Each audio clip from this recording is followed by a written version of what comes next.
What's going on, everybody? King of Dragons 5000 here, coming at you with another figure review. Today we'll be having a look at the Bandai Gundam Universe XXXG-01W, the Wing Gundam. Here we do have Wing Gundam in the packaging.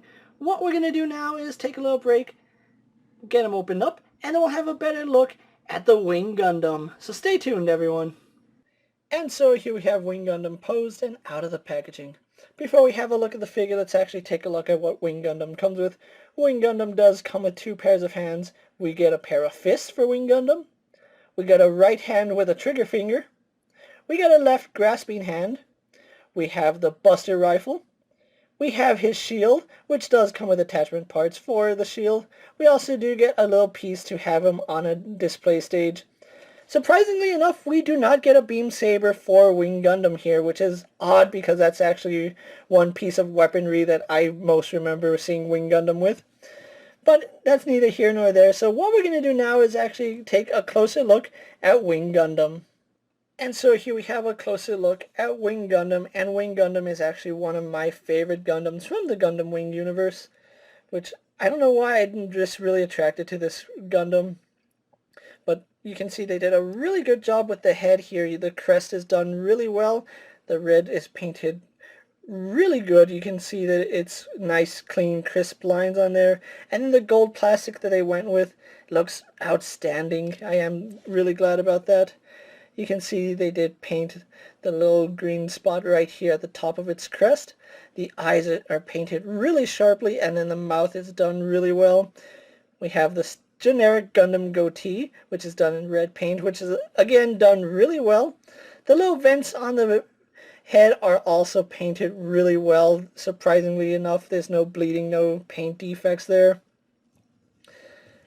So just overall really loving the way that looks. Moving on to the body, we can see the gold and green are done really good here on the chest piece. No issues there. The vents right here done in this really nice gold with the black painted on the inside as well. Really surprised that they were able to do that, and it's really clean. I do like that. We have this white piece that is at the top of its chest here. We do have its mounted cannons, which surprisingly don't have any gray paint on the shoulder cannon bits, so that's a little bit surprising.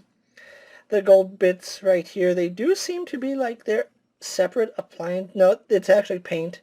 I can actually see it. There's a little bit of paint bleeding right here on this side.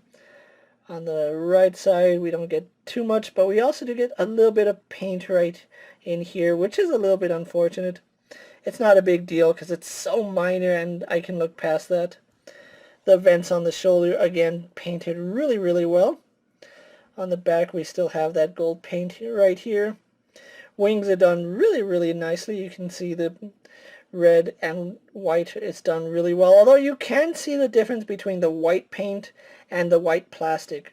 The white paint seems to be a little more glossy than the plastic, which I would have liked to see that the same finish as the white on the wings right here.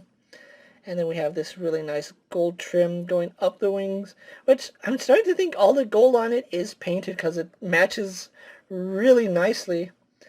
So I'm guessing that every piece of gold on this figure is painted because it matches too perfectly to be gold plastic versus gold paint. Which now I'm reconsidering because this looks like gold plastic. I'm pretty sure this is gold plastic, but you can see how nice that matches. So I don't know if it's just plastic painted gold or actual gold plastic. It looks really nice. I do feel like the forms are a little bit odd. I seem to remember them being a little more boxy, but that's just from what my memory serves. I haven't seen Gundam Wing in almost 20 years. You can see the fist is done really well. Looks really mechanical as it should. And really boxy. I really do love how boxy the fist is. We also do have some red paint right here. Although I do wish that that was red plastic because it does seem like it's a little bit dull. The skirt piece is done really well, and it is on its separate joints just to keep articulation there. We do have the ventilation right here on the cod piece. Going on the back, you can see some thrusters painted or those might actually be molded in gray plastic, and then we do have some more detailing right here on the back of the kilt. We do have the thrusters that are on the back of the calves, which surprisingly they're done really well. It does look like they are painted, but the paint matches the plastic so well you really would think it's separate pieces. Now, as much as I like the detailing on this figure, I feel like they should have gone the extra mile and painted in all these panel lines. I don't know what it is. I would have liked to see the panel lines painted black. I think that would have brought out so much more detailing in the figure, but as far as sculpt goes, it's all there. The calves are nicely sculpted. You can see all the panels right here. The vents on the shins look really good. We do have the triangles right here on the knees going down to the feet. Again, we have that white paint, which is a little more glossy than the actual white plastic. And then we have just the red plastic, which does seem to be a more saturated red than the red that's on the torso. We have some really nice detailing here at the bottom of the feet. Looking at all that mechanical work, looks really, really good. So overall, I'm just really amazed with how nice this figure looks. So with his details out of the way, let's actually get him scaled to a few other figures you may have in your collection. And so here we have Wing Gundam posed next to a Marvel Legends Cyclops and a DC Multiverse Superman.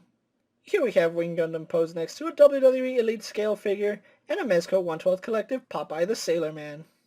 And so here we have Wing Gundam posed next to an SH Figuarts Goku. So with the comparisons out of the way, let's actually have a look at Wing Gundam's articulation. Wing Gundam does have a ball joint in the head. The Wing Gundam can look up really well. Can't really look down, but can tilt the head side to side. Although the low earpieces on the head do get in the way of the shoulder cannons. If those were a little bit higher, they wouldn't bump up on the shoulder cannons, but that's pretty good. We do have some rotation, but again, the shoulder cannons do get in the way of that rotation. You really can't move it too far up because you will pop the head off that joint. And you can see it's a really small ball joint. Arms are also on a ball joint. They do go forward and back really well. They go down, they go up, so I really do like that. They go all the way around. If you articulate the wing back, it goes all the way around. Otherwise, you will bump into the wing.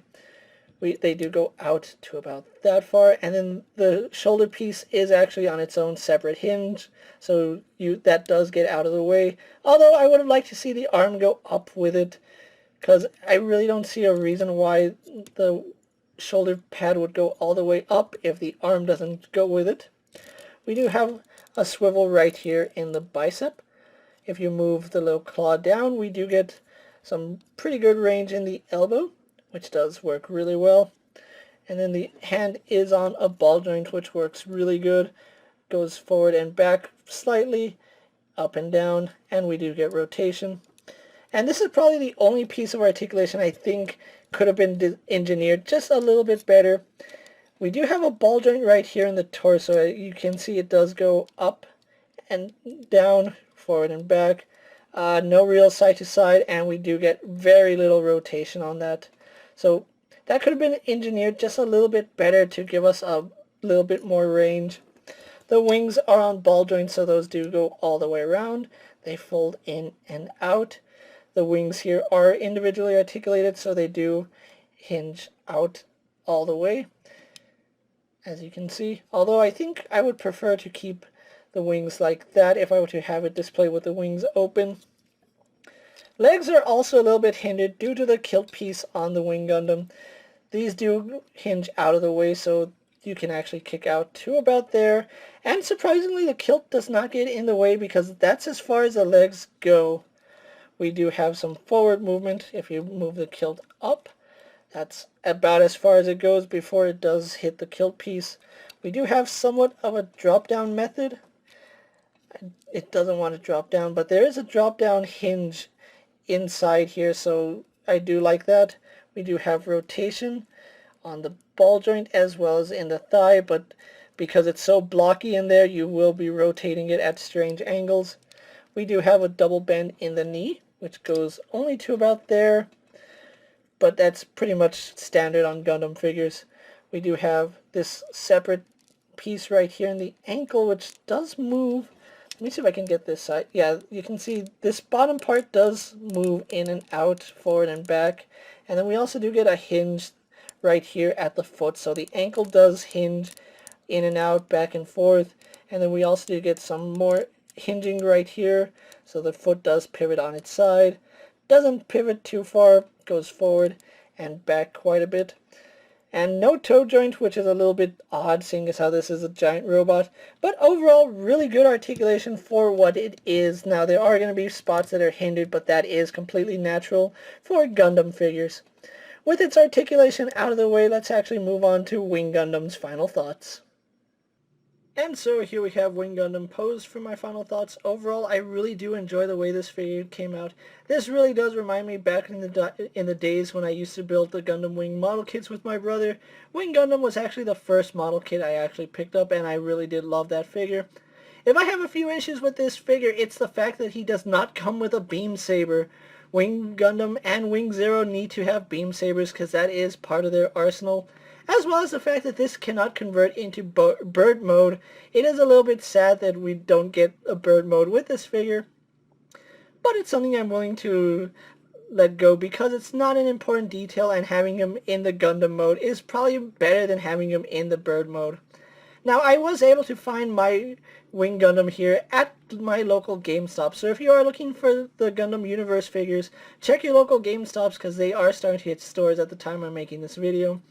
If you are going to pick this up, it will run you about $25 no matter where you pick it up, which is pretty good seeing as how robot spirits or Damashi spirits do go for an upwards of $70 to $80. I've even seen some of the Gundam Wing robot spirits go for $120, so if you can't afford those, the Gundam Universe is a really good secondary option. With that being said, guys, I'm KingofDragons 5000. Don't forget to like this video, leave a comment, subscribe to my channel, go check out all my other action figure reviews, as well as all the other videos I have in playlists. I hope you enjoy them. If there's a figure you would like to see me review, let me know down in the comments, and if it fits in my collection, I'll definitely have a look at it. While you're at it, check out my Instagram for new and exciting action figure photos, and ring that bell to be notified every time I upload a video. Until next time, guys, I'll see you later. Take care, everyone.